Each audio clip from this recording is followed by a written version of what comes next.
सबसे खतरनाक आतंकवादी ओसामा बिन लादेन को तो अमेरिका ने पाकिस्तान में घुसकर 2 मई 2011 को एबटाबाद में मार गिराया था। लेकिन दुनिया से अभी भी अलकायदा की जड़ें खत्म नहीं हुई हैं। आज की तारीख में कमान अयमान अल जवाहिरी के पास है और उसके आतंकी दिमाग में भारत के खिलाफ बारूद भरा हुआ है।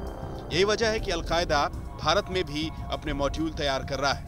खुलासा दिल्ली और कटक से गिरफ्तार आतंकियों से हो चुका है। बेसिक जो मोटिवेशन था, ये चीफ इंडियन विंग का चीफ था ये, और इसका रिक्रूटमेंट और मोटिवेशन का काम था। ये यहाँ पर संभल में पेटी जॉब्स वगैरह करता था। अभी वो मुनीम का काम कर रहा था और उससे अब फर्दर इंट्रोगेशन में पता चलेगा कि और इसने क्या क्या कार्रवाई करी है। पिछले कुछ हफ्ते पहले अल बगदादी की तरफ से मैसेज आया था कि देखो हम बांग्लादेश में स्थापित हो गए हैं और आप बहुत अलग अलग ग्रुप हो, अलकायदा है, तालिबान है, फलाना है, फलाना है, फलाना है। अभी समय आ गया है कि सारे टेररिस्ट को एकजुट होके एक ही मकसद से काम करना है, और वो मकसद है कि हिंदुस्तान जैसे देश को ज़्यादा से ज़्यादा नुकसान पहुंचाना है। भारत में अलकायदा कई तरीकों से अपने मंसूबों को अंजाम देने की फिराक में है। इस साजिश में उसे कई तरीकों से मदद मिल रही है।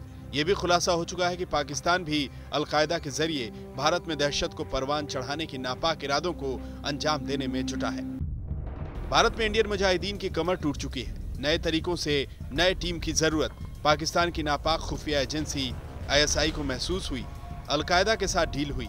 अलकायदा का नाम बड़ा है और इस नाम से पैसे भी संगठन के पास है। ओसामा के मारे जाने के बाद अलकायदा मजबूती से उठ नहीं पा रहा था, लिहाजा अब वो भारत और बांग्लादेश में अपना आधार बनाकर नेटवर्क बढ़ाने की कोशिश कर रहा है। सूत्र ये भी बता रहे हैं कि भारत में अलकायदा को इंडियन मुजाहिदीन और सिमी से भी चोरी छिपे मदद मिल रही है।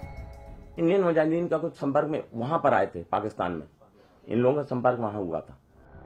भारत में तबाही फैलाने के अलकायदा के मंसूबों को हवाला के जरिए पाकिस्तान से फंडिंग हो रही है। इसके अलावा भारत में मौजूद स्लीपर सेल लूट के पैसों से भी आतंकी हमलों की योजना बनाते हैं, जिसे माले गनीमत कहा जाता है। जाहिर है अलकायदा को हथियार बनाकर पाकिस्तान दहशत की नई पारी खेलने की योजना बना रहा है, जिसे वक्त रहते कुचलने की सख्त जरूरत है। इन चेहरों के पीछे छिपा है भारत को जख्मी करने का वो काला घिनौना सच, जिसका खुलासा पिछले करीब 1 महीने में इनकी गिरफ्तारी के बाद हुआ है। 15 नवंबर से अब तक देश के अलग अलग शहरों से ISI के कई जासूस गिरफ्तार हो चुके हैं। अलकायदा की इंडियन ब्रांच के इन आतंकियों की गिरफ्तारी और इनके खुलासे के बाद जांच एजेंसियां सकते में हैं। चौंकाने वाली खबर यह भी है कि पाकिस्तान की खुफिया एजेंसी ISI भारत को परेशान करने के लिए चौतरफा प्लान बना रही है। अलकायदा और ISIS जैसे आतंकी संगठनों के साथ मिलकर ISI हिंदुस्तान में आतंकी गतिविधियों को बढ़ावा देने की जुगत में है। इसका भी खुलासा हो चुका है। इसके अलावा ISI को अर्धसैनिक बल के जवानों और सेना के पूर्व सैनिकों को अपना जासूस बनाने में भी कामयाबी मिली है। दिल्ली से गिरफ्तार अलकायदा के आतंकी मोहम्मद आसिफ ने भी खुलासा किया है कि वो पाकिस्तान के क्वेटा से होकर अफगानिस्तान में ट्रेनिंग के लिए पहुंचा था।